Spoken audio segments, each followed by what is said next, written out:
ਵਾਹਿਗੁਰੂ ਜੀ ਕਾ ਖਾਲਸਾ ਵਾਹਿਗੁਰੂ ਜੀ ਕੀ ਫਤਿਹ। ਆਓ ਗੁਰੂ ਪਿਆਰੀ ਸਾਧ ਸੰਗਤ ਜੀਓ, ਆਓ ਸੰਗਤ ਰੂਪ ਦੇ ਵਿੱਚ ਜੁੜ ਕੇ ਸਤਿਗੁਰਾਂ ਦੀ ਬਾਣੀ ਦੀ ਵਿਚਾਰ ਕਰੀਏ। ਸਤਿਗੁਰਾਂ ਦੇ ਉਪਦੇਸ਼ ਨੂੰ ਸਮਝੀਏ, ਮੰਨੀਏ, ਕਮਾਉਣ ਦੀ ਕੋਸ਼ਿਸ਼ ਕਰੀਏ। ਆਪਾਂ ਵਿਚਾਰ ਰਹੇ ਹਾਂ ਬਾਣੀ ਬਾਬਾ ਕਬੀਰ ਜੀ ਦੀ, ਗੌੜੀ ਕਬੀਰ ਜੀ ਕੀ। ਚੌਪਦੇ ਵਿਚਾਰੇ ਸੀ, ਪੰਚਪਦੇ ਤੇ ਪਦੇ ਵਿਚਾਰਦੇ ਹਾਂ। ਕੱਲ ਆਪਾਂ ਵਿਚਾਰ ਰਹੇ ਸੀ ਕਿ ਜਿਹਦੇ ਹਿਰਦੇ ਦੇ ਵਿੱਚ ਉਹ ਮਾਲਕ ਵਸ ਜਾਂਦਾ ਹੈ,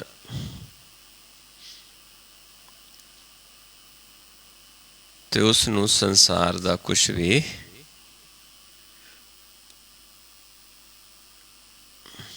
ਉਸਨੂੰ ਸੰਸਾਰ ਦੀ ਕੋਈ ਮੁਹਤਾਜੀ ਨਹੀਂ ਰਹਿ ਜਾਂਦੀ।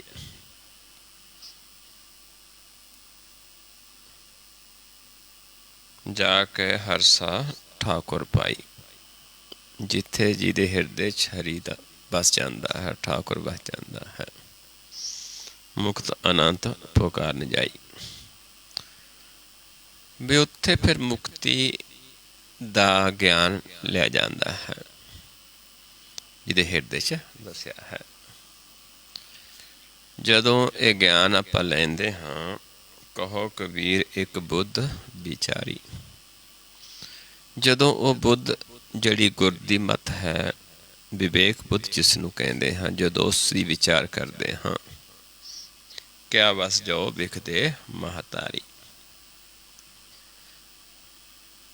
ਫਿਰ ਤ੍ਰੈ ਗੁਣ ਮਾਇਆ ਜੋ ਹੈ, ਇਸ ਦੇ ਵਸ ਨਹੀਂ ਕਿ ਇਹ ਸਾਡੇ ਮਨ ਨੂੰ ਵਿਖ ਦੇ ਸਕੇ, ਕਿਉਂਕਿ ਜਦੋਂ ਹਰੀ ਹਿਰਦੇ 'ਚ ਵਸ ਗਿਆ,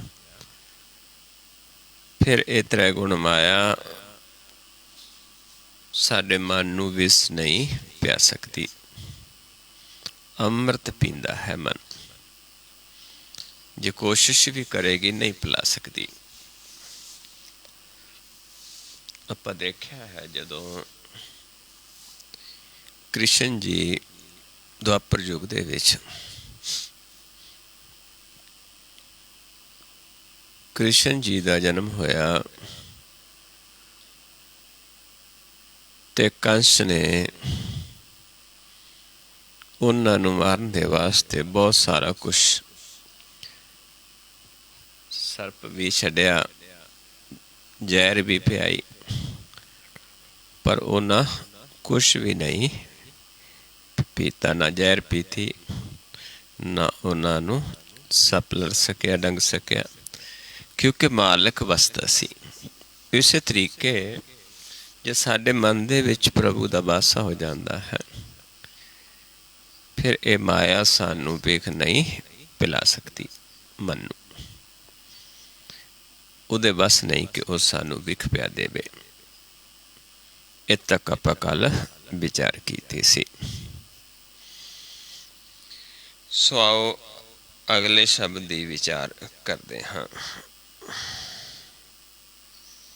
ਗੌੜੀ ਕਬੀਰ ਜੀ ਰਹੋ ਪੰਕਤੀਆਂ ਨੇ। ਪ੍ਰੀਤ ਬਿਨਾ ਕੈਸੇ ਬਦੈ ਸਨੇ, ਜਬ ਲਗ ਰਸ ਤਬ ਲਗ ਨਹੀਂ ਨੇ। ਪ੍ਰੀਤ ਤੋਂ ਬਿਨਾ ਕਿਸੇ ਦੇ ਨਾਲ ਪ੍ਰੇਮ ਨਹੀਂ ਵੱਧਦਾ, ਸਨੇਹ ਨਹੀਂ ਵੱਧਦਾ। ਤੇ ਪ੍ਰੀਤ ਦੇ ਵਿੱਚ ਕੋਈ ਲਾਲਚ ਨਹੀਂ ਹੋਣਾ ਚਾਹੀਦਾ, ਕੋਈ ਰਸ ਨਹੀਂ ਹੋਣਾ ਚਾਹੀਦਾ। ਜਬ ਲਗ ਰਸ ਤਬ ਲਗ ਨਹੀਂ ਨੇ। ਜਦ ਤੱਕ ਸਾਡੇ ਅੰਦਰ ਕੋਈ ਇੱਛਾ ਹੈ, ਕੋਈ ਆਪਣੀ ਇੱਛਾ ਦੀ ਪੂਰਤੀ ਵਾਸਤੇ ਕੁਛ ਕਰਦੇ ਹਾਂ, ਉਹ ਪਿਆਰ ਨਹੀਂ ਹੈ। ਤੇ ਪਿਆਰ ਤੋਂ ਬਿਨਾਂ ਉਸ ਮਾਲਕ ਦੇ ਨਾਲ ਸਿਰੇ ਨਹੀਂ ਵੱਧਦਾ। ਇਸ ਕਰਕੇ ਸਾਰਾ ਕੁਛ ਛੱਡ ਕੇ ਨਿਰਾਸੇ ਹੋ ਕੇ ਉਸ ਪ੍ਰਭੂ ਦੇ ਨਾਲ ਪ੍ਰੇਮ ਕਰਨਾ ਹੁੰਦਾ ਹੈ। ਨਿਸ਼ਕਾਮ सेवा कर होए निष्कामी तिसको होत प्राप्त स्वामी। कोई मन दे विच आशा नहीं, कोई रस नहीं रखना हुंदा। जिन्नी देर रसां दा विच है, प्यार नहीं है। शब्द शुरू करते हाँ। बिन सत सती होए कैसे नार।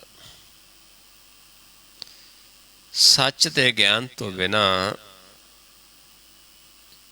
एक औरत सती, दो तरह के सती आउंदा है। एक सती हुंदा है कि अपने पति तो बिना किसी वल कोई विचार नहीं लेना, माड़ा कोई सोचना नहीं। एक पुरख दे नाल अपने पति तो बिना किसी होर दे बारे कोई भी विचार नहीं, कोई माड़ा विचार नहीं लेना। एक वो सती है। एक सती आउंदा है अगे होए करदे सी कि जदों किसी दा पति मर जांदा सी ते नाल पत्नी नूं भी छड्ड देंदे सी शरीर। ते एक सती होना है साडे मन ने, आपा गवा के, आपा मिटा के सच नूं मिलना है। फिर जाके मन उस परमेश्वर, वो परमेश्वर नूं पति कह दिता ते साडी मन साडा उसदा तन हुंदा है, पत्नी हुंदा है, नार हुंदा है। पर जब तक सच का ज्ञान नहीं, जे बाहरों ही कोई सती कहता है, वो सती नहीं है। पंडित देखो हृदय विचार, कहते हृदय च विचार के देखो। जब तक सच का ज्ञान नहीं, सती नहीं हो सकते।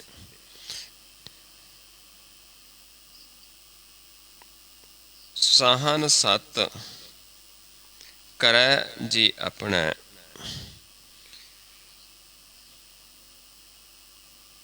जो अपने आप नूं कुछ जनाउंदा है जां अपनी मत द्वारा करदा है, जो उस नूं पाउंदा है। सो रमैये को मिले ना सुपने। वो तां परमेश्वर नूं सुपने विच भी नहीं मिल सकता, क्योंकि जब तक गुर दी मत नहीं लैंदा, सच का ज्ञान नहीं लैंदा, अपनी मत द्वारा जीव चलता है।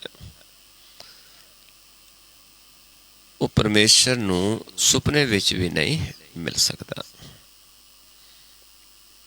तन मन तन ग्रह सौंप शरीर। हाँ, मेरा समझाते ने बाबा कबीर जी कि जे असी तन भी मन भी सारा कुछ उस मालिक नूं सौंप देंदे हाँ, प्रभु नूं सौंप देंदे हाँ। तन मन तन सब सौंप गुर को, सोई सुहागण कहे कबीर। वही सुहागण है, बाबा कबीर जी कहते वही असली सुहागण है, जिहड़ी तन में धन में ग्रह सब कुछ उस प्रभु नूं सौंप देवे अपना, वही सुहागण है। उस तो बिना जे कोई अपने आप नूं कुछ जनाउंदा है, अपनी मत द्वारा चलता है, अपना कुछ हंकार करता है किसी चीज़ का, उस नूं परमेश्वर दे नाल मिलाप नहीं हो सकता, सुपने विच भी कदे नहीं देख सकता। इस करके जब तक सच का ज्ञान नहीं, सती नहीं हो सकता। जब तक रस ने ते प्रभु दे नाल मिलाप नहीं होता।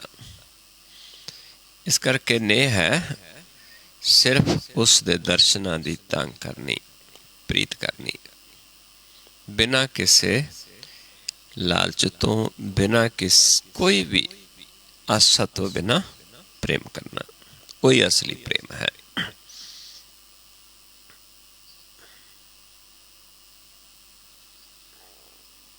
और अगला शब्द है गौड़ी कबीर जी। रहो पंक्तियां ने, रे नर नाभ चौड़ कत बोड़ी, हर्ष्यो तोड़ बिख्या संग जोड़ी।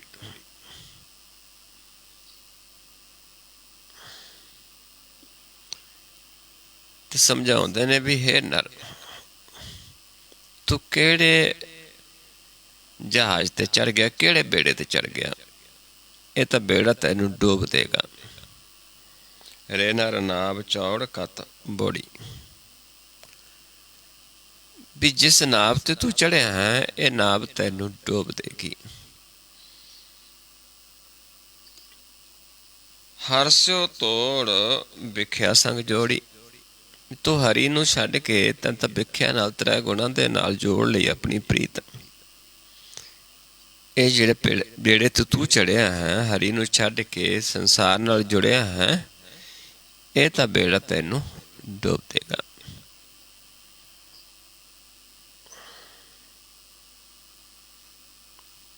ਸ਼ੁਰੂ ਕਰਦੇ ਹਾਂ ਸ਼ਬਦ। ਵਿਖਿਆ ਵਿਆਪਿਆ ਸਗਲ ਸੰਸਾਰ। ਵਿਖਿਆ ਕੀ ਹੈ? ਤ੍ਰੈ ਗੁਣ ਮਾਇਆ। ਤ੍ਰੈ ਗੁਣ ਮਾਇਆ ਦੇ ਵਿੱਚ ਸਾਰਾ ਸੰਸਾਰ ਹੀ ਵਿਆਪਿਆ ਹੋਇਆ ਹੈ, ਇੱਕ ਨਹੀਂ ਦੋ ਨਹੀਂ, ਸਾਰੇ ਹੀ। ਵਿਖਿਆ ਲੈ ਡੂਬੀ ਪਰਵਾਰ। ਤ੍ਰੈ ਗੁਣ ਜਿਹੜੀ ਮਾਇਆ ਹੈ, ਵਿਖਿਆ ਹੈ, ਇਹ ਜੀਵ ਆਪ ਵੀ ਡੁੱਬਦਾ ਹੈ, ਪਰਿਵਾਰ ਵੀ ਡੁੱਬ ਜਾਂਦਾ ਹੈ, ਕਿਉਂਕਿ ਹਰੀ ਨੂੰ ਛੱਡ ਕੇ ਸੰਸਾਰ ਨਾਲ ਮਨ ਜੁੜ ਗਿਆ ਹੈ। ਤੇ ਮਨ ਆਪ ਵੀ ਡੁੱਬਦਾ ਹੈ, ਪਰਿਵਾਰ ਵੀ ਡੁੱਬ ਜਾਂਦਾ ਹੈ।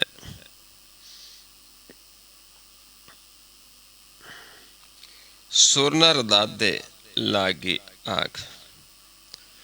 ਇੱਥੇ ਤੱਕ ਦੇਵਤੇ ਵੀ, ਮਨੁੱਖ ਤਾਂ ਹੈ ਹੀ, ਨਰ ਤਾਂ ਹੈ, ਦੇਵਤੇ ਵੀ ਇਸ ਦੇ ਵਿੱਚ ਫਸੇ ਨੇ, ਤ੍ਰੈ ਗੁਣ ਮਾਇਆ ਦੇ ਵਿੱਚ।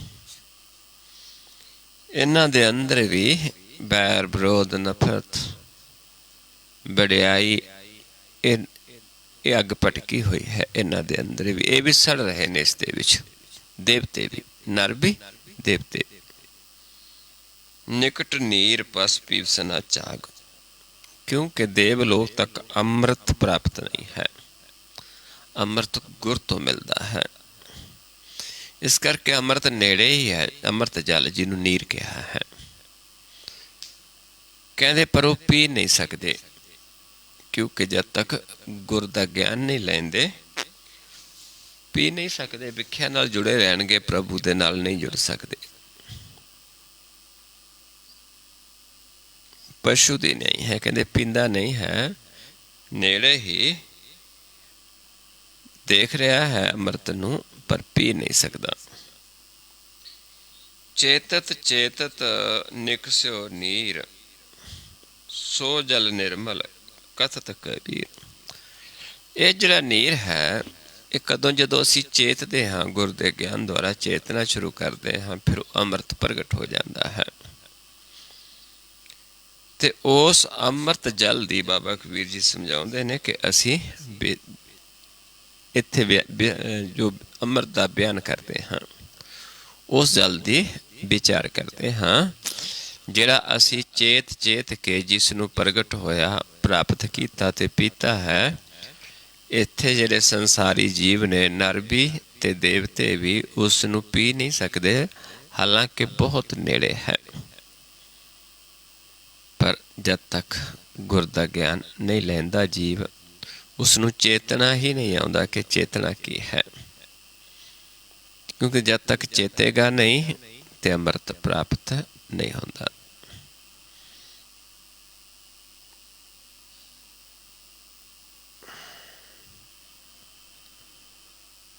ਅੱਗੇ ਫਿਰ ਗੌੜੀ ਕਬੀਰ ਜੀ ਰਹਾਉ ਪੰਕਤੀਆਂ ਨੇ। ਜੇ ਨਰ ਰਾਮ ਭਗਤ ਨਹਿ ਸਾਧੀ, ਜਿਹੜੇ ਨਰ ਨੇ ਰਾਮ ਭਗਤ ਨਹੀਂ ਸਾਧੀ, ਮਨ ਨੂੰ ਆਪਣੇ ਨੂੰ ਸਾਧਿਆ ਨਹੀਂ, ਰਾਮ ਦੀ ਭਗਤੀ ਦੇ ਵਿੱਚ ਨਹੀਂ ਜੋੜਿਆ। ਜਨਮਤ ਕਸ ਨਾ ਮੂਹ ਅਪਰਾਧੀ, ਕਹਿੰਦੇ ਐਸਾ ਜੀਵ ਜਨਮਦਾ ਹੀ ਕਿਉਂ ਨਾ ਮਰ ਗਿਆ।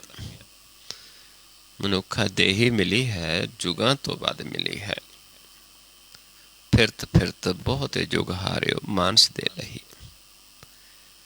ਤੇ ਹੁਣ ਆਪਣੇ ਮਨ ਨੂੰ ਸਾਧ ਕੇ ਪਰਮੇਸ਼ਰ ਦੇ ਨਾਲ ਨਹੀਂ ਜੁੜਦਾ, ਪਰਮੇਸ਼ਰ ਦੇ ਦਰਸ਼ਨ ਨਹੀਂ ਕਰਦਾ, ਫਿਰ ਮਨੁੱਖਾ ਜਨਮ ਦਾ ਕੀ ਫਾਇਦਾ? ਫਿਰ ਤਾਂ ਹੋਰ ਬਹੁਤ ਵੱਡਾ ਅਪਰਾਧ ਹੈ, ਕਿਉਂਕਿ ਹੋਰ ਜੂਨਾਂ ਨੂੰ ਇੰਨਾ ਦੋਸ਼ ਨਹੀਂ ਹੈ ਕਿਉਂਕਿ ਉਹਨਾਂ ਦੇ ਕੋਲ, ਵਿਚਾਰਿਆਂ ਕੋਲ ਇੰਨਾ ਗਿਆਨ ਨਹੀਂ, ਉਹ ਪੁੱਛ ਨਹੀਂ ਸਕਦੇ, ਉਹਨਾਂ ਨੂੰ ਰਸਨਾ ਨਹੀਂ ਦਿੱਤੀ, ਉਹ ਗ੍ਰੰਥ ਪੜ੍ਹ ਨਹੀਂ ਸਕਦੇ।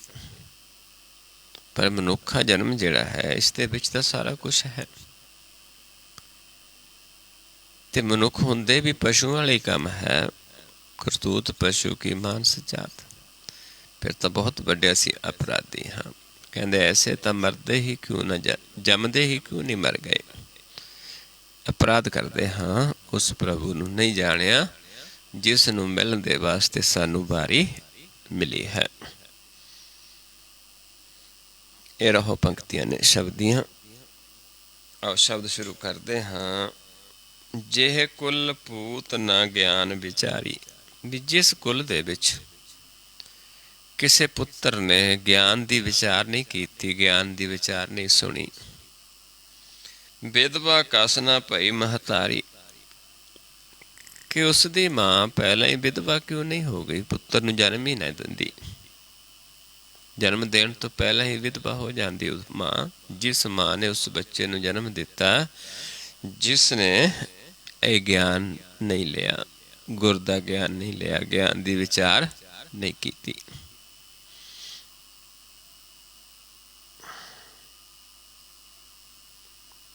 ਮੁੱਚ ਮੁੱਚ ਗਰਭ ਗਏ ਕੀਨ ਬਚਿਆ। ਬੁੱਢ ਭੁਜ ਰੂਪ ਜੀਵੈ ਜਗ ਮਜਿਆ। ਹੁਣ ਸਮਝਾਉਂਦੇ ਨੇ ਕਿ ਭਗਤ ਨੇ ਜਿਹੜੇ ਜੀਵ ਹੈ, ਜਿਹੜਾ ਬਾਰ ਬਾਰ ਗਰਭ ਦੇ ਵਿੱਚ ਆਉਂਦਾ ਹੈ, ਗਰਭ ਵਿੱਚ ਆ ਕੇ ਉੱਥੇ ਮਾਤਾ ਨਾਮ ਨਾਲ ਜੁੜ ਕਰਕੇ ਬਚਿਆ ਹੁੰਦਾ ਹੈ, ਬਚ ਜਾਂਦਾ ਹੈ। ਪਰ ਸੰਸਾਰ 'ਚ ਆ ਕੇ ਫਿਰ ਇਹ ਇਸ ਮਾਇਆ ਦੇ ਵਿੱਚ ਜੁੜ ਜਾਂਦਾ ਹੈ ਤੇ ਪਰਮੇਸ਼ਰ ਨੂੰ ਭੁੱਲ ਜਾਂਦਾ ਹੈ। ਕਹੋ ਕਬੀਰ ਜੈਸੇ ਸੁੰਦਰ ਸਰੂਪ, ਨਾਮ ਬਿਨਾ ਜੈਸੇ ਕੋਬਜ ਕਰੂਪ। ਹੈ ਮਨ ਦਾ ਸਰੂਪ ਬੜਾ ਸੁੰਦਰ ਸੀ, ਪਰ ਨਾਮ ਤੋਂ ਬਿਨਾ, ਨਾਮ ਦੇ ਗਿਆਨ ਤੋਂ ਬਿਨਾ ਇਹ ਕਰੂਪ ਬਣ ਗਿਆ ਹੈ। ਕਿਉਂਕਿ ਮਨ ਪ੍ਰਕਾਸ਼ ਹੈ। ਸਾਡਾ ਮਨ ਬੜਾ ਸੁੰਦਰ ਬਣਾਇਆ ਸੀ ਮਾਲਕ ਨੇ, ਪਰ ਨਾਮ ਦੇ ਵਿੱਚ, ਕਿਉਂਕਿ ਇਸ਼ਨਾਨ ਨਾਮ ਦੁਆਰਾ ਹੋਣਾ ਸੀ, ਮਨ ਦੀ ਮੈਲ ਨਾਮ ਦੁਆਰਾ ਉਤਰਨੀ ਸੀ। ਜਿਵੇਂ ਆਪਾਂ ਤਨ ਕਰਕੇ ਚਾਹੇ ਸੁੰਦਰ ਵੀ ਹੋਈਏ, ਪਰ ਜੇਕਰ ਅਸੀਂ ਨਹਾਏ, ਇਸ਼ਨਾਨ ਨਹੀਂ ਕੀਤਾ, ਮੈਲ ਚੜੀ ਹੈ, ਤੇ ਅਸੀਂ ਸੁੰਦਰ ਹੁੰਦੇ ਵੀ ਸੁੰਦਰ ਨਹੀਂ ਰਹਿ ਸਕਦੇ। ਕਿਉਂਕਿ ਜਦ ਤੱਕ ਅਸੀਂ ਆਪਣੇ ਆਪ ਨੂੰ ਸਵਾਰਦੇ ਨਹੀਂ, ਨਹਾਉਂਦੇ ਨਹੀਂ, ਧੋਂਦੇ ਨਹੀਂ। ਇੱਦਾਂ ਹੀ ਮਨ ਸਾਡਾ ਬੜਾ ਸੁੰਦਰ ਸੀ, ਲੇਕਿਨ ਨਾਮ ਤੋਂ ਬਿਨਾਂ ਇਸ ਦਾ ਇਸ਼ਨਾਨ ਨਹੀਂ ਹੈ। ਇਸ ਕਰਕੇ ਕੁਬਜ ਕਰੂਪ ਹੋ ਗਿਆ ਹੈ, ਬਹੁਤ ਭੈੜਾ ਇਸ ਦਾ ਰੂਪ ਹੋ ਗਿਆ ਹੈ ਨਾਮ ਤੋਂ ਬਿਨਾਂ। ਹਾਲਾਂਕਿ ਬਹੁਤ ਸੁੰਦਰ ਸੀ। ਜੇਕਰ ਇਹ ਮਨੁੱਖ ਜਨਮ ਦੇ ਵਿੱਚ ਆ ਕੇ ਅਸੀਂ ਪ੍ਰਭੂ ਦੇ ਨਾਮ ਨਾਲ ਜੁੜੇ ਹੀ ਨਹੀਂ, ਤੇ ਫਿਰ ਤਾਂ ਸਾਨੂੰ ਬਹੁਤ ਵੱਡੀ ਇੱਕ ਗਾਲ ਹੈ, ਬਹੁਤ ਵੱਡਾ ਇੱਕ ਦੋਸ਼ ਹੈ, ਬਹੁਤ ਵੱਡਾ ਅਪਰਾਧ ਹੈ। ਮਨੁੱਖਾ ਜਨਮ ਦੇ ਵਿੱਚ ਆ ਕੇ ਵੀ ਉਸ ਪ੍ਰਭੂ ਨਾਲ ਨਹੀਂ ਜੁੜੇ, ਫਿਰ ਤਾਂ ਸਾਨੂੰ ਆਪ ਨੂੰ ਹੀ ਨਹੀਂ, ਸਾਡੀ ਕੁਲ ਨੂੰ ਵੀ ਗਾਲ ਹੈ, ਸਾਡੀ ਮਾਤਾ ਨੂੰ ਵੀ ਗਾਲ ਹੈ।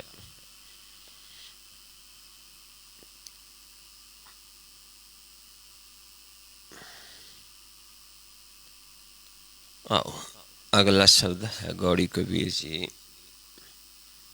ਰਹੋ ਪੰਕਤੀਆਂ ਨੇ। ਸੋ ਨਿਰਮਲ ਨਿਰਮਲ ਹਰ ਗੁਣ ਗਾਵੈ, ਸੋ ਭਾਈ ਮੇਰਾ ਮਨ ਪਾਵੈ। ਹੁਣ ਜਿੱਥੇ ਸਾਨੂੰ ਅਪਰਾਧ ਦੇ ਬਾਰੇ ਦੱਸਿਆ ਹੈ ਕਿ ਜਿਹੜੇ ਜੀਵ ਨਾਮ ਨਹੀਂ ਜਪਦੇ, ਆ ਕੇ ਗਿਆਨ ਨਹੀਂ ਲੈਂਦੇ, ਤੇ ਉੱਥੇ ਜਿਹੜੇ ਪ੍ਰਭੂ ਨੂੰ ਪਾਉਂਦੇ ਨੇ, ਜਿਹੜੇ ਨਿਰਮਲ ਨੇ, ਜਿਹੜੇ ਸੁੰਦਰ ਨੇ, ਉਹ ਕੌਣ ਨੇ? ਸੋ ਨਿਰਮਲ, ਨਿਰਮਲ ਹਰ ਗੁਣ ਗਾਵੇ। ਉਹ ਨਿਰਮਲ ਹੈ ਜਿਹੜਾ ਹਰੀ ਤੇ ਗੁਣ ਗਾਉਂਦਾ ਹੈ, ਪਰ ਕਿਹੜੇ? ਨਿਰਮਲ। ਇੱਕ ਜੀਵ ਅੱਖਰਾਂ ਚ ਗਾਉਂਦੇ ਨੇ,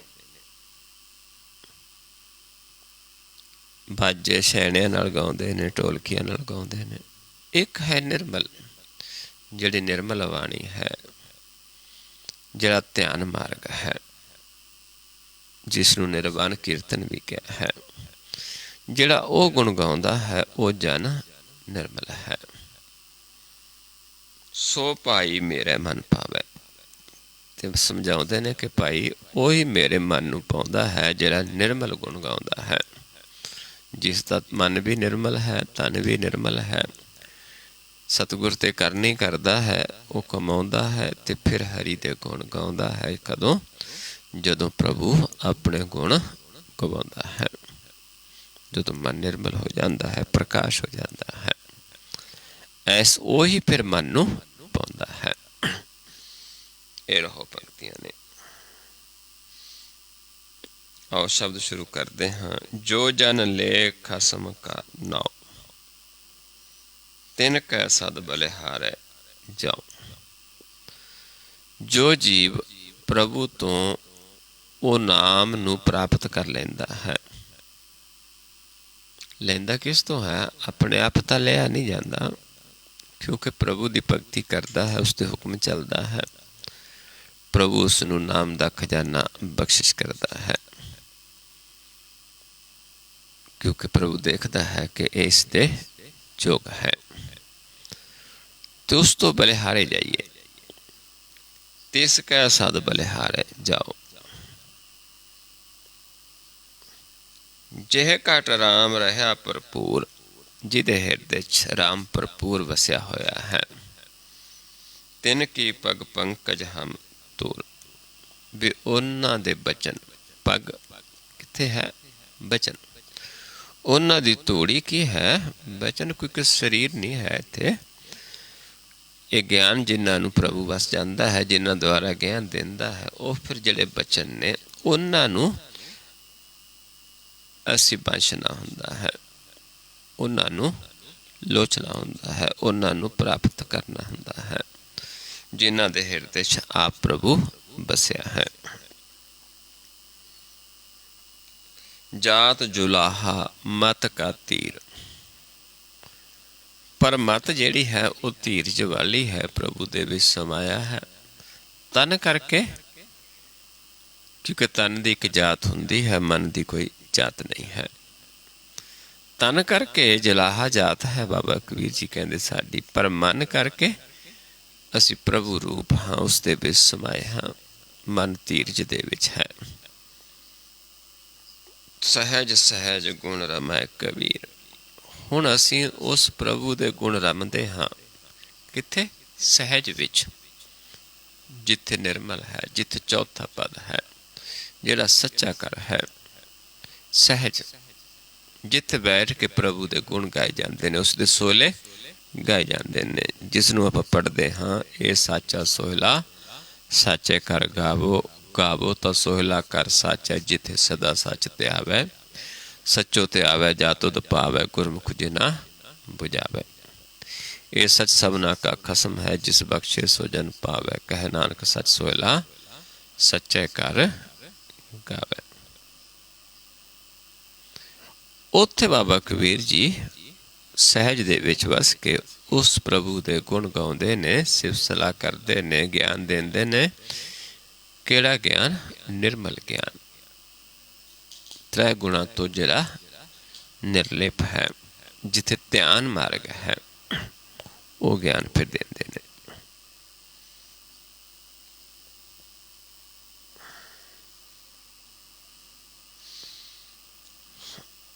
आओ अगला शब्द है गौड़ी कबीर जी। रहो पंक्तियां ने। वाओ को कहिए सहज मतवारा, पीबत राम रस ज्ञान विचारा। सहज दे विच जिहड़ा मतवारा है, मस्त है, किस नूं कहे? ਉਹਨੂੰ कहो कहते, ਉਹਨੂੰ कह सकते हाँ सहज दे विच मात्या होया, सहज दे विच मस्त होया, सहज दे विच रत्या होया।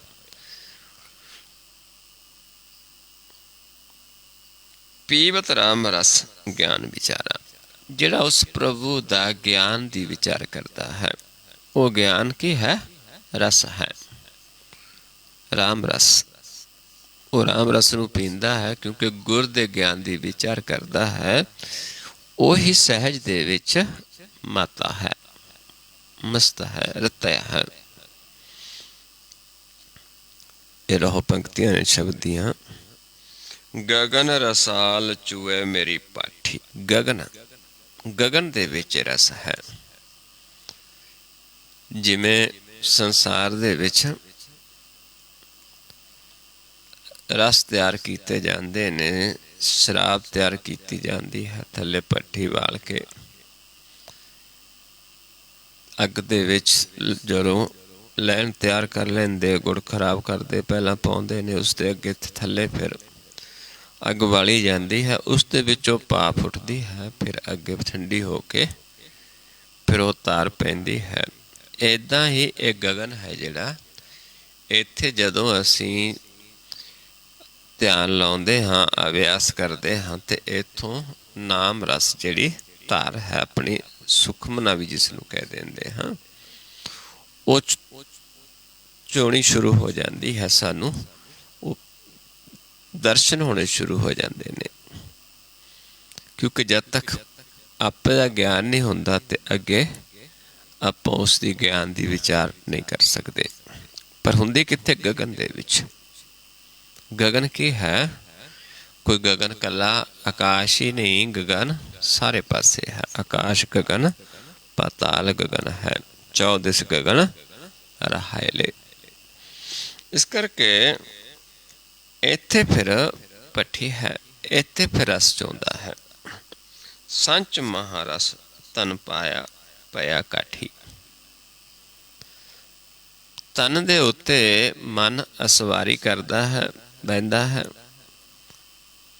ਤੇ ਜਦੋਂ ਫਿਰ ਗਗਨ ਦੇ ਵਿੱਚ ਧਿਆਨ ਲਾਉਂਦਾ ਹੈ, ਤਨ ਤੇ ਬੈਠ ਕੇ, ਜਿਵੇਂ ਇੱਕ ਸਵਾਰ ਘੋੜੇ ਤੇ ਕਾਠੀ ਪਾ ਕੇ ਉਸ ਨੂੰ ਪਕੜ ਕੇ ਦੌੜਾਉਂਦਾ ਹੈ, ਤੇ ਇੱਥੇ ਆਪਾਂ ਮਨ ਸਾਡਾ ਗਗਨ ਜਾਂਦਾ ਹੈ, ਲੇਕਿਨ ਤਨ ਨੂੰ, ਗਿਆਨ ਇੰਦਰੀਆਂ ਨੂੰ ਰੋਕ ਕੇ ਜਦੋਂ ਕਰਦਾ ਹੈ ਤੇ ਫਿਰ ਇਹ ਮਹਾਰਸ ਨੂੰ ਪ੍ਰਾਪਤ ਕਰ ਲੈਂਦਾ ਹੈ।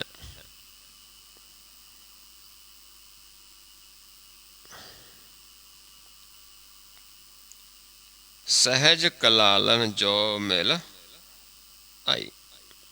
ਫਿਰ ਇਸ ਸਹਿਜ ਦੇ ਵਿੱਚ ਇਹ ਰਸ ਪ੍ਰਾਪਤ ਹੋ ਜਾਂਦਾ ਹੈ, ਅੰਮ੍ਰਿਤ ਰਸ ਜਿਹੜਾ ਹੈ। ਆਨੰਦ ਮਾਤੇ ਅੰਦਿਨ ਜਾਈ। ਜਦੋਂ ਇਹ ਰਸ ਪ੍ਰਾਪਤ ਹੋ ਜਾਂਦਾ ਹੈ, ਫਿਰ ਆਨੰਦ ਦੇ ਵਿੱਚ ਹੀ ਹਰ ਦਿਨ ਬਤੀਤ ਹੁੰਦਾ ਹੈ, ਫਿਰ ਸਦਾ ਆਨੰਦ ਹੈ, ਕਿਉਂਕਿ ਇਹ ਰਸ ਜਿਹੜਾ ਹੈ ਮਹਾਰਸ, ਗਿਆਨ ਰਸ, ਗਿਆਨ ਮਹਾਰਸ ਭੋਗਵੈ। ਇਹ ਫਿਰ ਗਿਆਨ ਦੇ ਵਿੱਚ ਜੀਵ ਆਨੰਦ ਦੇ ਵਿੱਚ ਰਹਿੰਦਾ ਹੈ।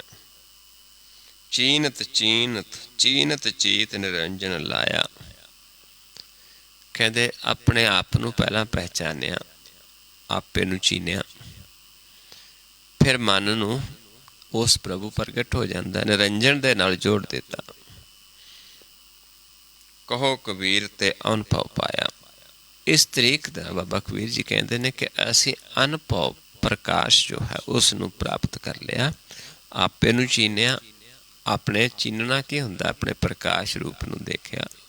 ਗੁਰ ਦੇ ਗਿਆਨ ਦੁਆਰਾ ਤਨ ਨੂੰ ਰੋਕ ਕੇ ਤਨ ਦੇ ਵਿੱਚ ਬੈਠ ਕੇ ਤੇ ਗਗਨ ਦੇ ਵਿੱਚ ਇਹ ਭੱਠੀ ਤਿਆਰ ਕੀਤੀ, ਜਿੱਥੇ ਇਹ ਰਸ ਫਿਰ ਆਇਆ, ਜਿੱਥੇ ਫਿਰ ਮਨ ਪ੍ਰਕਾਸ਼ ਹੋ ਗਿਆ, ਆਪੇ ਦੀ ਸੋਝੀ ਹੋ ਗਈ, ਆਪੇ ਨੂੰ ਚੀਨਿਆ, ਫਿਰ ਉਸ ਪ੍ਰਭੂ ਨੂੰ ਪਾਇਆ ਹੈ।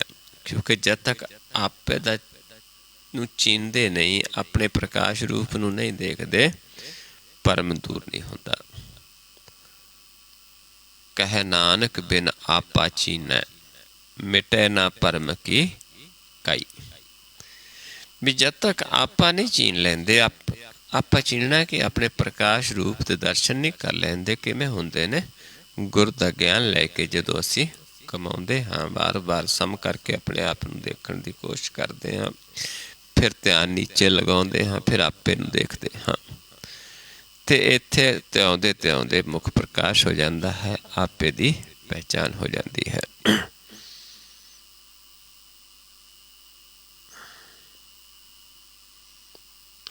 अगला शब्द है गौड़ी कबीर जी रहो पंक्तियां ने।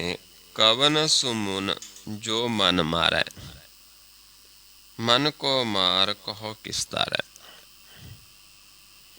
मुन मुन कहंदे ने सो मुन मन की दुबदा मारै। ਜਿਹੜੇ ਨੇ ਜਿਸ ਨੇ ਆਪਣੇ ਮਨ ਦੀ ਦੁਬਿਧਾ ਨੂੰ ਮਾਰ ਲਿਆ, ਦੁਚਿੱਤੀ ਖਤਮ ਕਰ ਲਈ, ਭਰਮ ਖਤਮ ਹੋ ਗਿਆ, ਮਨ ਪ੍ਰਕਾਸ਼ ਹੋ ਗਿਆ, ਉਸ ਨੂੰ ਮੁਨ ਕਹਿ ਦਿੱਤਾ ਹੈ ਗੁਰਬਾਣੀ ਦੇ ਵਿੱਚ। ਤੇ ਇੱਥੇ ਦੱਸਿਆ ਵੀ ਕਿਹੜਾ ਉਹ ਕੌਣ ਹੈ ਫਿਰ।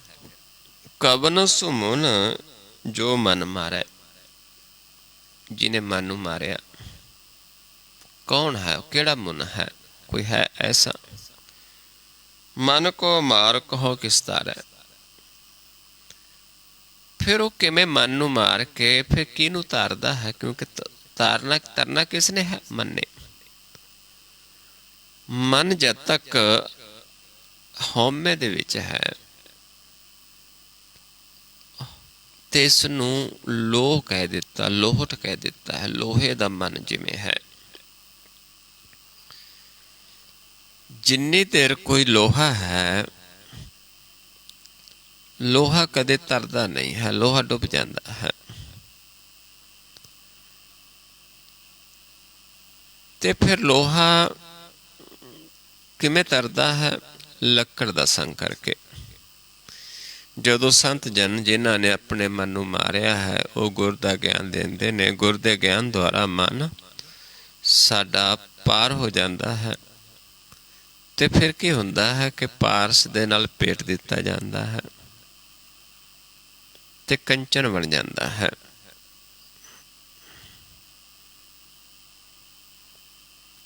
ਫਿਰ ਇਸ ਦੇ ਵਾਸਤੇ ਭਵ ਸਾਗਰ ਖਤਮ ਹੋ ਜਾਂਦਾ ਹੈ ਤੇ ਫਿਰ ਇਸ ਨੂੰ ਕਹਿ ਦਿੱਤਾ ਤਰ ਜਾਂਦਾ, ਕਿਉਂਕਿ ਤਰਨਾ ਕਿਸ ਨੇ ਹੈ, ਮਨ ਨੇ। ਪਰ ਤਾਰੇਗਾ ਕੌਣ, ਮੁਨ। ਜਿਵੇਂ ਪੰਜਾਬ ਸਾਹਿਬ ਦੇ ਵਿੱਚ ਵੀ ਪੜ੍ਹਦੇ ਹਾਂ ਕਿ ਮੁਨ ਦੇ ਕੋਲ ਜਾਵਾਂਗੇ, ਮੁਨ ਮਨ ਪ੍ਰਣਾਮ ਗੁਣ ਗਨ ਮੂਦਾਮ, ਕਿ ਮੁਨ ਜਿਹੜੇ ਨੇ ਉਹਨਾਂ ਕੋਲ ਜਾਵਾਂਗੇ, ਉਹ ਸਾਨੂੰ ਗੁਣ ਦਿੰਦੇ ਨੇ, ਉਹ ਸਾਨੂੰ ਦੱਸਦੇ ਨੇ ਕਿਵੇਂ ਆਪਾਂ ਉਸ ਪ੍ਰਭੂ ਨੂੰ ਮਿਲਣਾ ਹੈ। ਅਰਵਰ ਆਗੰਜ ਹਰ ਨਰ ਪਰਪੰਜ, ਅਨਗਨ ਪ੍ਰਣਾਮ ਮੁਨ ਮਨ ਸਲਾਮ, ਹਰ ਨਰ ਅਖੰਡ ਬਰਨਰ ਅਮੰਡ, ਅਨਪਰ ਪ੍ਰਕਾਸ਼ ਨਿਸ ਦਿਨ ਆਨਾਸ। ਜਿਨ੍ਹਾਂ ਦੀ ਇਹ ਅਵਸਥਾ ਹੈ, ਨਿਸ ਦਿਨ ਹਰ ਰੋਜ਼ ਉਸ ਪ੍ਰਭੂ ਦੇ ਦਰਸ਼ਨ ਦੇ ਵਿੱਚ ਰਹਿੰਦੇ ਨੇ, ਉਹ ਫਿਰ ਸਾਨੂੰ ਗਿਆਨ ਦਿੰਦੇ ਨੇ। ਆ ਜਾਨ ਬਾਹੋ ਇੱਕ ਸੁਦਾਹੋ, ਵੀ ਜੇ ਉਹਨਾਂ ਦੇ ਕੋਲ ਕੋਈ ਜੀਵ ਆਉਂਦਾ ਹੈ ਉਹ ਇੱਕ ਹੀ ਗਿਆਨ ਦਿੰਦੇ ਨੇ, ਕਿਹੜਾ, ਓਅੰਕਾਰ ਆਦ ਕਥਨੀ ਅਨਾਦ। ਜਿਹੜਾ ਓਅੰਕਾਰ ਦਾ ਗਿਆਨ ਦਿੰਦੇ ਨੇ, ਜਿਹੜਾ ਆਦ ਹੈ, ਪਰਮੇਸ਼ਰ ਹੈ, ਜਿਸ ਦੀ ਕਥਨੀ ਅਨਾਦ ਹੈ, ਜਿਸ ਦੀ ਕਥਨੀ ਅੱਖਰਾਂ ਤੋਂ ਬਾਹਰ ਹੈ, ਜਿੱਥੇ ਧਿਆਨ ਮਾਰਗ ਹੈ। ਖਲ ਖੰਡ ਖਿਆਲ ਗੁਰ ਬਰ ਅਕਾਲ, ਵੀ ਉਹ ਗੁਰ ਦਾ ਜਦੋਂ ਗਿਆਨ ਲੈਂਦੇ, ਗੁਰ ਉਹ ਬਰ ਕਿਸ ਦਾ ਹੈ, ਜਿਹੜਾ ਗੁਰ ਦਿੰਦੇ, ਕੌਣ ਦਿੰਦਾ, ਆਪ ਪ੍ਰਭੂ ਅਕਾਲ ਪੁਰਖ ਆਪ। ਤੇ ਜਦੋਂ ਅਸੀਂ ਉਸ ਦਾ ਗੁਰ ਦਾ ਗਿਆਨ ਲੈ ਕੇ ਧਿਆਨ ਲਗਾਉਂਦੇ ਹਾਂ, ਖਿਆਲ ਕਰਦੇ ਹਾਂ, ਤੇ ਉਹ ਸਾਡੀ ਮੂਰਖਤਾ ਦਾ ਖੰਡਨ ਕਰ ਦਿੰਦਾ ਹੈ, ਸਾਨੂੰ ਸਿਆਣੇ ਬਣਾ ਦਿੰਦਾ ਹੈ। ਖਲ ਖੰਡ ਖਿਆਲ ਗੁਰ ਬਰ ਅਕਾਲ, ਘਰ ਘਰ ਪ੍ਰਣਾਮ ਚਿੱਤ ਚਰਨ ਨਾਮ। ਏਦਾਂ ਫਿਰ ਘਰ ਘਰ ਦੇ ਵਿੱਚ ਪ੍ਰਣਾਮ, ਚਿੱਤ ਪਰਮੇਸ਼ਰ ਦੇ ਚਰਨਾਂ ਦੇ ਵਿੱਚ, ਨਾਮ ਦੇ ਵਿੱਚ ਜੁੜਦਾ ਹੈ। ਅਨ ਚੀਜ ਗਾਤ ਆਜੀਜ ਨਾ ਬਾਤ, ਅਨ ਚੰਜ ਗਾਤ ਅਨ ਰੰਜ ਬਾਤ, ਅਨ ਟੁੱਟ ਭੰਡਾਰ ਅਨ ਠਟ ਅਪਾਰ, ਆਡੀਠ ਧਰਮ ਅਤ ਢੀਠ ਕਰਮ, ਅਨਵਰਨ ਅਨੰਤ ਦਾਤਾ ਮਹੰਤ। ਇਹ ਅਵਸਥਾ ਹੈ ਇੱਕ, ਜਿੱਥੇ ਆਪਾਂ ਕਹਿੰਦੇ ਹਰ ਬੋਲ ਮਨਾ ਸ਼ੰਤ ਪ੍ਰਸਾਦ, ਕਰੁਣਾਲਿਆ ਹੈ, ਅਰਕਾਲਿਆ ਹੈ, ਕਲਖੰਡਨ ਹੈ, ਮਹਿਮੰਡਨ ਹੈ, ਜਗਤੇਸ਼ਵਰ ਹੈ, ਪਰਮੇਸ਼ਵਰ ਹੈ, ਕਲ ਕਾਰਨ ਹੈ, ਸਰਬ ਉਬਾਰਨ ਹੈ, ਤ੍ਰੇਤ ਕੇ ਤਰਨ ਹੈ, ਜਗ ਕੇ ਕਰਨ ਹੈ, ਮਨ ਮਾਨਿਆ ਹੈ, जग जानिया है। जिन्हां सुन के मन मन जाता है वो जान लेते ने। सर्वं पर हैं, सर्वं कर हैं, सर्व पास्या हैं, सर्वनास्या हैं। सोझी हो जाती है उस प्रभु की। ऐसे जीवां नूं मुन कहा है। मुन जिन्हां ने मन की दुविधा नूं खत्म किया है। फिर मन नूं मार के फिर मन तर जाता, मन का आपा खत्म हो जाता, प्रकाश हो जाता है। पर वही मार सकता जिसका अपना मन मरिया है। इस करके समझाउंदे ने भी आपां इत्थे देखना है कोई जिउंदा मरिया। मूआ जीवन दा पेख जीवन दे मर जान, जिना मुहब्बत हिक स्यों ते मानस प्रधान। आओ शब्द शुरू करते हाँ। मन का सुभाव मन है व्यापी, मन है मार कवन सिद्ध थापी। हुण मन का जिहड़ा सुभाव है वो जिस जीव ने अपने मन का ज्ञान है वही सानू वो ज्ञान दे सकता है। क्योंकि मन का सुभाव मन इक्को जिहा पैदा किया परमेश्वर ने सारिਆਂ ਦਾ। पर वो जदों मन आपा प्रकाश हो जाता है फिर सारे उवें ही मन व्यापदा है सारिਆਂ ਦਾ। फिर वह जे सुभाव हो जाता है जिहड़े प्रभु दे नाल जुड़ जाते हैं, गुर दे नाल जुड़ जाते हैं। क्योंकि फिर सुभाव किहड़ा हो जाता है, गुण किहड़े आउंदे ने प्रभु वाले।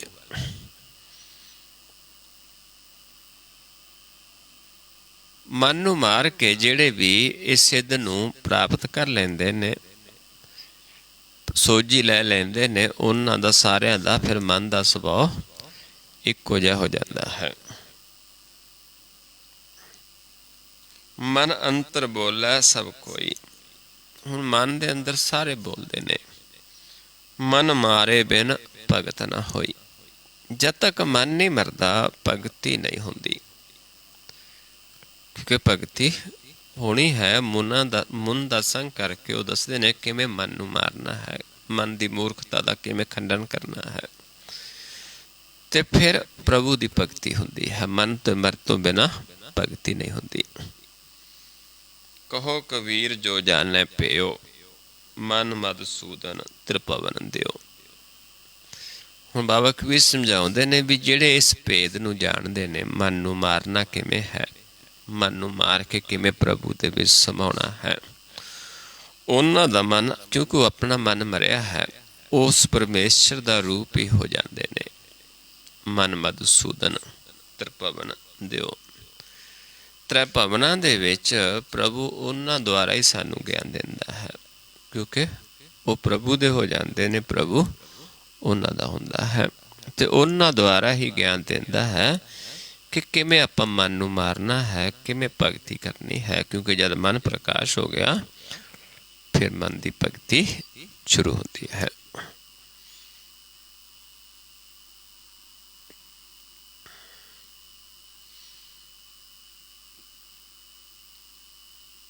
आओ हुण आपां अभ्यास करिए थोड़ा, ताकि आपां भी अपने मन नूं मारीए। वैसे तो जिहड़े अभ्यासी ने जिन्हां दा मुख उजल है, जिन्हां दा मुख ते प्रकाश है, जिन्हां नूं अपने मुख ते सिर्फ प्रकाश ही नज़र आउंदा है, वो जीव ही मुन ने जिहड़े प्रभु नूं पा गए ने। जिवें अगे मुनि होया करदे सी, ऋषि मुनि। पर फिर भी जेकर कोई नवा जीव है उसने इस चीज़ नूं समझना है, कमाउणा है, करना है, ते गुरबाणी नूं विचारना हुंदा है, समझ के चलना है। ते आओ आपां किवें मन नूं मारना है। जो कोई नवा जीव है, मन कदों मरदा है? जदों मन का आपा खत्म होंदा है, जदों साडा आकार निराकार समा जाता है। हुण इत्थे आपां इह समझना हुंदा है कि हुण मन करके मन दा तां आपां नूं ज्ञान नहीं। हुण असीं अपने आप नूं की समझदे हां? हुण असीं समझदे हां अपने आप नूं साडी एक पहचान है, किहड़ी है? साडा जिहड़ा ये फेस है, मुख है साडा, साडी शक्ल है, एक साडी पहचान है सारिਆਂ ਦੀ। क्योंकि ਜਦੋਂ ਆਪਾਂ ਕਿਸੇ ਜੀਵ ਨੂੰ फर्ज करो ਆਪਾਂ ਕਿਸੇ ਦੀ तस्वीर दिखा देंगे भी आ कौन है, तस्वीर दिखा के फर्ज करो मेरी तस्वीर तुसी मैनू दिखाओ भी आ कौन है, मैं कहांगा तो मैं हाँ, ये तो मेरी तस्वीर है तो मैं हाँ। इस करके असीं अपनी शक्ल नूं एक समझ लिया कि ये साडा रूप है, लेकिन ये साडा रूप नहीं है। साडा रूप की है? प्रकाश। ये शक्ल साडी एक तमाशा है, क्योंकि इस दे विच इस पासे शिव जी का वासा है, इस पासे ब्रह्मा का वासा है, तो विचाले विष्णु का वासा है। एक तमाशा है काल का, जिसनों आप रोज पढ़ते हाँ, काल पाए ब्रह्मा बपतरा, काल पाए शिवजू अवतरा, काल पाए कर विष्णु प्रकाशा, सकल काल का किया तमाशा। आप नहीं हाँ, आप प्रकाश रूप हाँ। इस करके जदों आपां फिर अभ्यास करते हाँ, साडी जोत कित्थे है? नेत्रां दे विच है, दो नेत्र ने। आपां दोनां नेत्रां नूं इस पॉइंट ते जदों सम करते हाँ, अनियाले तीर जिवें आपां कल भी विचारदे सी, बहुत तिखा दोनां नेत्रां नूं एक तीर की तरह कर लेंदे हाँ। राम भगत अनियाले तीर आप कल भी विचारदे सी कि दोनों नेत्रां नूं एक तीर बना लेना, क्योंकि आपां तंग रस्ते च जाना है। हुण दोनों नेत्रां नूं जदों असीं इस पॉइंट ते दृष्टि नूं फोकस करके आपां नूं पता चल जाता है कि साडी अवस्था की है, साडे मन दा आपा खत्म होया है कि नहीं। जेकर सानूं इत्थे देखण दा नक दिसदा है, फिर साडा मन अस्थूल है, स्थूल है। जे नक नहीं दिसता, फिर साडा मन जिहड़ा है एक दृष्ट है, पर जिहड़े हाले जिन्हां दा मुख उजल नहीं होया, क्योंकि उन्हां नूं प्रकाश की सोझी नहीं हुई, उत्थे एक मन की अवस्था है देवता। निराकार तो आकार च समा गया, लेकिन प्रकाश रूप नहीं होया। इस करके फिर जेड़े ध्याउंदे ध्याउंदे जिन्हां दा मुख प्रकाश हो जाता, उज्जल हो जाता है, वो फिर उस प्रभु च समा जाते हैं, दरगाह दे वासी बनते हैं। सो आओ हुण आपां पहलां दोनां नेत्रां नूं इस पॉइंट ते सम करके आपां ये देखना है कि सानू अपना नक दिसदा जां नहीं। इत्थे जे दिसदा है, फिर किस पास्यों दिसदा है? सज्जे पासे, खब्बे जां विचाले? तमोगुणी हाँ, रजोगुणी जां सतोगुणी? जे नहीं दिसदा, एक दृष्ट हाँ। इन्ना आपां आपे दी पहचान करनी इस पॉइंट ते देख के। इस तो फिर मैं आप जी नूं आवाज़ देवांगा कि ध्यान सामने लेके आओ, फिर आपां सामने देखना है।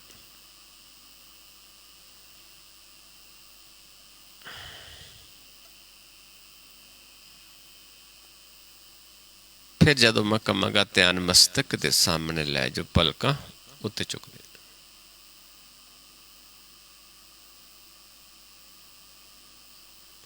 फिर जदों कहांगा ध्यान सामने लैके आओ, फिर वापस सामने। फिर जदों कहांगे सम करके देखो, फिर इस पॉइंट ते सम करके अपने आप नूं देखना है। आओ आपे दी पहचान करिए, नेत्र सम करके अपने आप नूं देखिए पहला कि साडी की अवस्था है, साडा ध्यान किस पासे है। असीं एक दृष्ट हाँ जां दुरदृष्ट हाँ, तमोगुणी हाँ, रजोगुणी हाँ, सतोगुणी हाँ, जां साडा मुख प्रकाश है। आओ सारे सम करके देखो।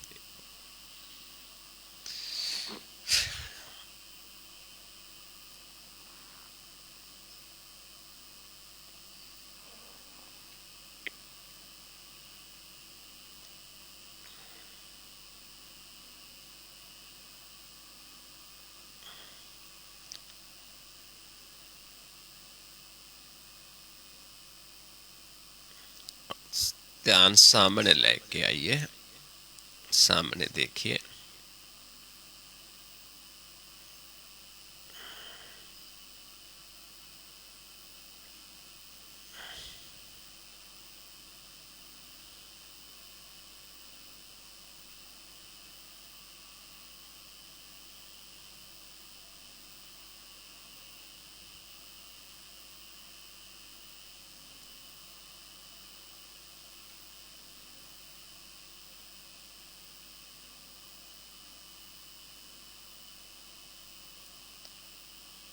मस्तक दे सामने ले जाओ, पलका उत्ते चुक।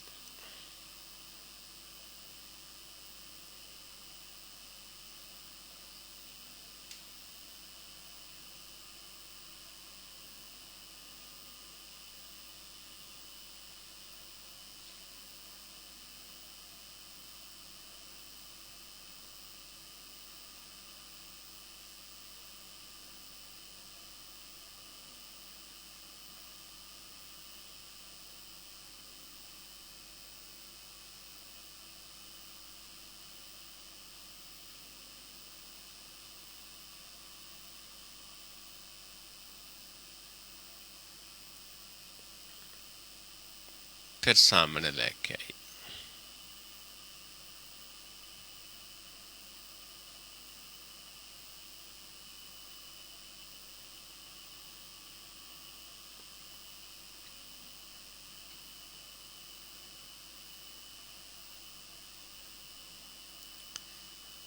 फिर सम करके देखिए अपने आप नू,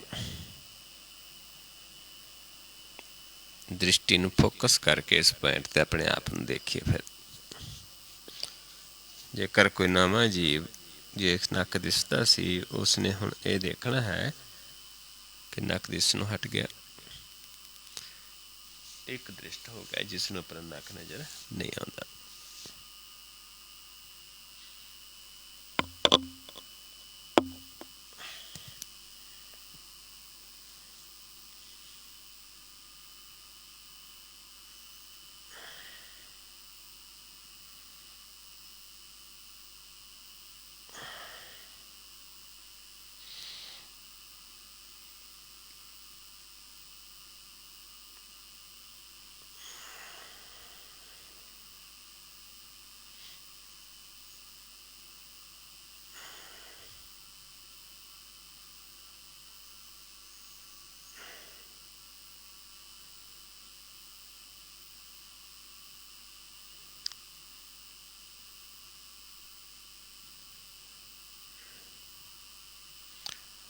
नीचे ले जाओ ध्यान हुण, जिथे भी आप बैठे हाँ, नीचे फर्श ते जां जो चद्दर विछी जिथे भी है, जो भी है नीचे, थोड़ा ऊपर देखने की कोशिश करनी है। रिलैक्स होके, जोर नहीं लाना, एक पॉइंट नहीं देखना हुंदा, ध्यान ढिला छड्ड देना। इत्थे सानू प्रकाश अनुभव होना शुरू हो जाएगा। जल्दी न्याई सानू एक हलचल अनुभव होनी शुरू होएगी।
फिर सम करके देखिए अपने आप ਨੂੰ।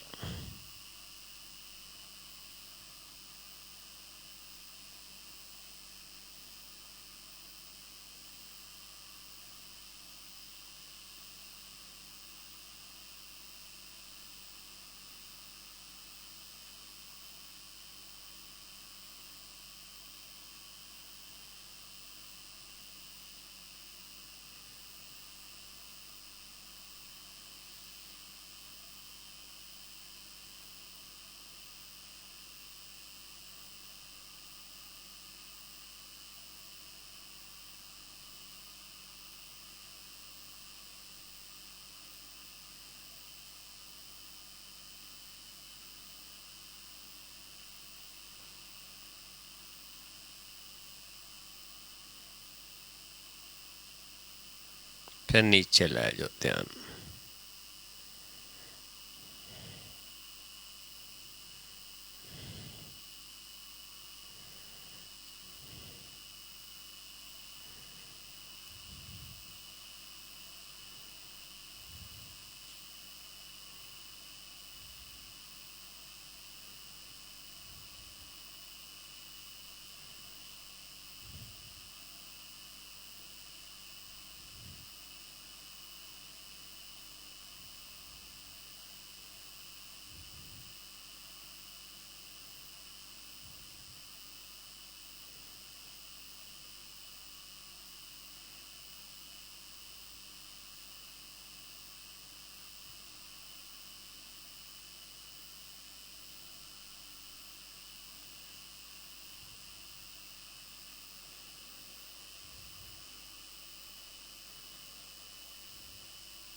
सामने लेके आइए ध्यान। ध्यान सामने लेके।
ਮਸਤਕ ਦੇ ਸਾਹਮਣੇ ਲੈ ਜੋ, ਪਲਕਾਂ ਉੱਤੇ ਚੁੱਕ ਦੋ ਜੀ।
फिर सामने लेके आइए।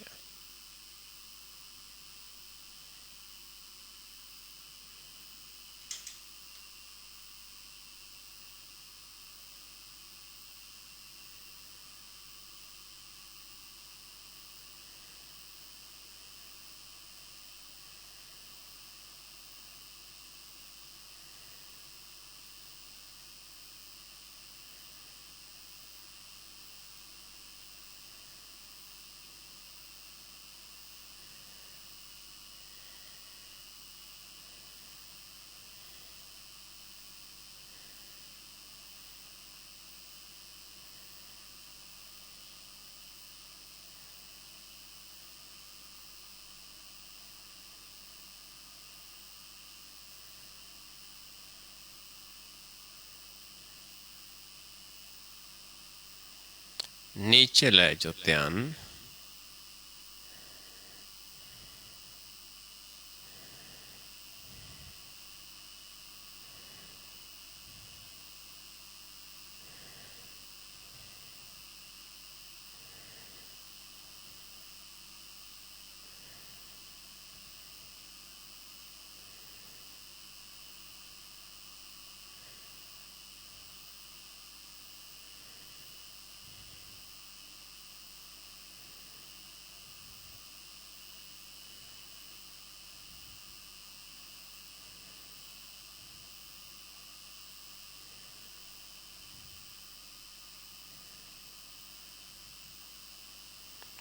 सम करके देखिए अपने आप ਨੂੰ।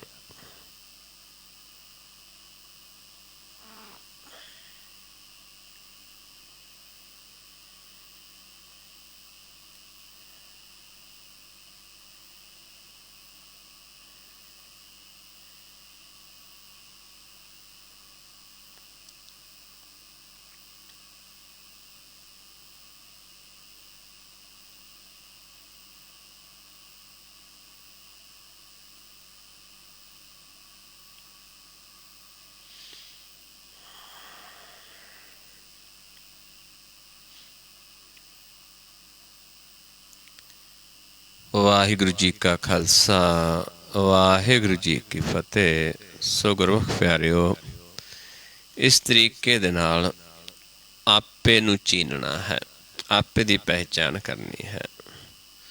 जदों आपे दी प्रकाश रूप की पहचान हो गई, सारे पासे वो अनुभव प्रकाश सानू अनुभव होना शुरू हो जाएगा। जिधर देखांगे उस पासे ही मालिक वसता है। सो आओ इन्नी क विचार करते हैं, बहुत सारिया भुलां हो जांदियां हन। आप संगत सतगुरु जी बख्शण योग हो, बख्श लेना जी। वाहिगुरु जी का खालसा, वाहिगुरु जी की फतेह।